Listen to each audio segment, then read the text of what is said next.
What's going on, guys? Today we're going to be talking about the slasher cult classic, Terror Train.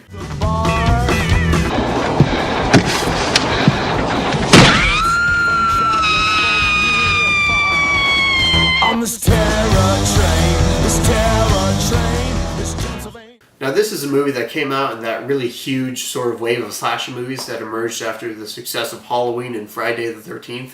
And I feel like it kind of gets lost in the shuffle. I feel like you don't hear many people talking about Terror Train as being one of those all-time classic slasher movies, despite the fact that I actually enjoy it more than the majority of those famous slasher movies. I actually love this movie. I think it's wonderfully enjoyable and surprisingly well made, despite the fact that it's not talked about in the same vein as Halloween or the Texas Chainsaw Massacre. Not that it's necessarily as good as those, but I think it really stands on its own as an extremely well-made, suspenseful, and just entertaining slasher movie of its time. So what's Terror Train about? Well, it's about a fraternity who pulls a very cruel prank on a freshman who is institutionalized afterwards, and years later, when they have another celebratory party aboard that of a train, guess what? There's a killer stalking aboard. So we have our movie. Now, as formulaic as that sounds, there are a lot of qualities that Terror Train has that makes it stand out against the rest of the typical slasher fare that you had of the time. First off, I think this movie is incredibly atmospheric and suspenseful. The shots of the train moving past the countryside and all the interior shots where we have the killer stalking, trying to find his next victim, I thought all that was incredibly well done. I thought it was very suspenseful. I actually thought that the level of suspense that this movie had was more substantial than the actual kills, which we'll get to in a minute. Not only that, but we have a great cast of characters. I love these characters. I think they're probably this is probably one of my favorite cast of characters out of the classic slasher era. I mean, we have Jamie Lee Curtis doing one of her many, many Scream Queen roles after the success of Halloween.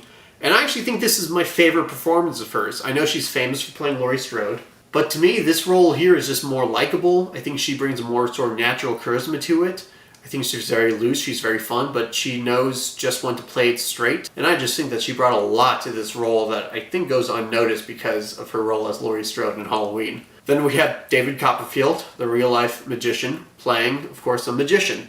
Now, it might seem like he's just playing himself, but I thought he brought actually a lot of charisma to that role, even though we only see this character in small doses. He's actually one of the more memorable parts of the movie.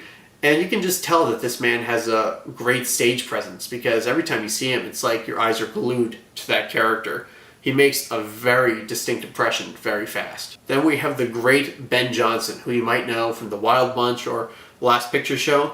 This man is one of the all-time great character actors of his generation, and the fact that they were able to bring him in is a huge accomplishment on this part because he brings a lot of credibility to this movie, and he just brings a lot of weight with his presence alone. And finally, we have the character of Doc, the prankster of the group, and the actor brings a lot of sympathy to that role, surprisingly. You might know this actor as the guy who plays Hollis from Die Hard.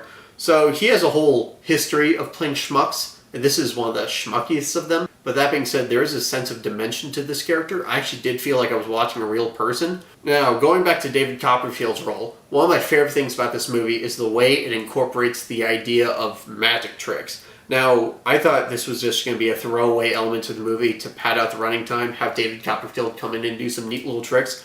But not only is this extremely entertaining and it does provide a sort of nice break from all the tension, but in an interesting way, it does tie together thematically for the movie because this movie kind of plays out like a magic trick.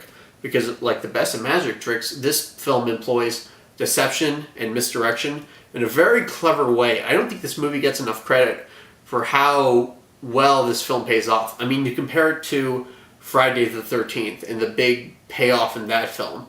And I just think this movie did it so much better and so much more satisfyingly. Even though you think you know exactly what's going to happen, the movie keeps throwing you for loops, and I think it's very well written. Now, this movie is not perfect.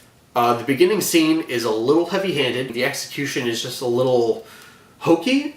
Not that it's a huge problem, because once the movie gets past that, the tone sort of corrects itself. It doesn't go back to that kind of weird, overly dramatic sense that it had in the opening.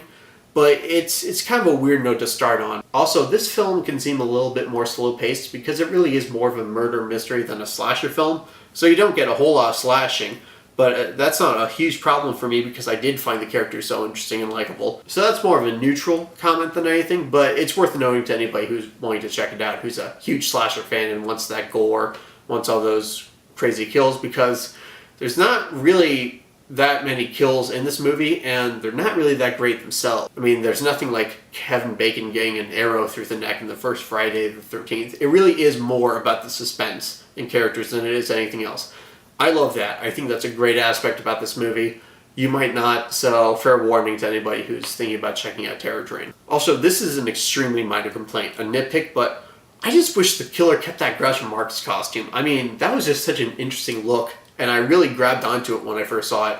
And then he switches it off, which is, he comes up with some interesting designs later on in the movie. But just, I need more Groucho, man.